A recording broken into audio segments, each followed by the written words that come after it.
தெரியலடி, திடீர்னு வந்து மொத்த பணத்தையும் கொடுங்கன்னு சொல்லி டார்ச்சர் பண்றா. இல்லன்னா ஆளுங்களை கூட்டிட்டு வந்து பிரச்சனை பண்ணுவேன்னு சொல்றா.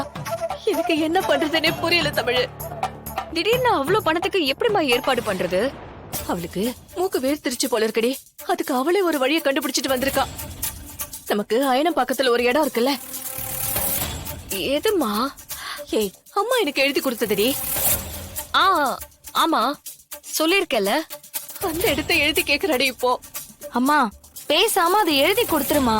அதோட மொத்த பிரச்சனையும் முடிஞ்சிரும். நாமளும் நிம்மதியா இருக்கலாம். இப்படி அந்த பொம்பளை மாசம் மாசம் வீட்டுக்கு வந்துட்டு போறது நல்லா இல்லம்மா. என் ஃப்ரெண்ட்ஸ் எல்லாம் வேற கேட்க ஆரம்பிச்சுட்டாங்க. இல்ல தென்னு, அது தப்பு. அது ஜனமா நமக்கு கொடுத்த இடம். அதுவும் அம்மா கிட்ட அன்னைக்கே ஆசையா எழுதி கொடுத்திருக்காங்க. இத்தனை வருஷமா ஜனாமாவோட நினைவா அம்மா கிட்ட இருக்கிற ஒரே சொத்து அது மட்டும்தான். அதையும் எழுதி கொடுத்துட்டோம்னா அது ரொம்ப தப்பாயிடும். தமிழ், இப்ப என்னடி பண்றது? கண்டிப்பா ஏதாச்சும் ஒரு வழி கிடைக்குமா? யோசிக்கலாம்.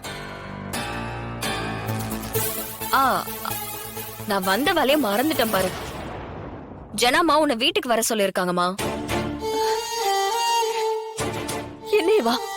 உன்னதாமா. அம்மா வர சொன்னாங்களா? ஆமாமா. என்ன விஷயமா வர சொன்னாங்க? அது என்னன்னு தெரியல. ஆனா மாமா உன்னை கையோட கூட்டிட்டு வர சொன்னாரு. ஏமா, ஜனாமா ஒருவேளை மனசு மாறி உன்னை ஏத்துக்க கூப்பிட்டுருப்பாங்களோ? அப்படி ஏத்துக்கிட்டாங்கன்னா எல்லா உண்மையையும் சொல்லிடுமா.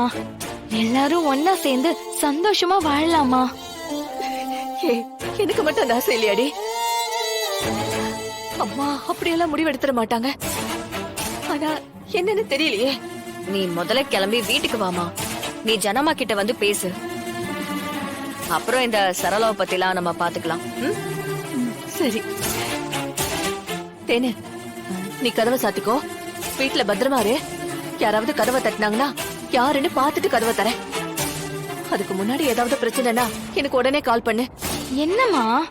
இல்லடி, அந்த சரளாவை பத்தி உனக்கு தெரியாது. பாத்து பத்திரமா இரு. தமிழ், நீ முன்னாடி போ, நான் வந்துடுறேன்.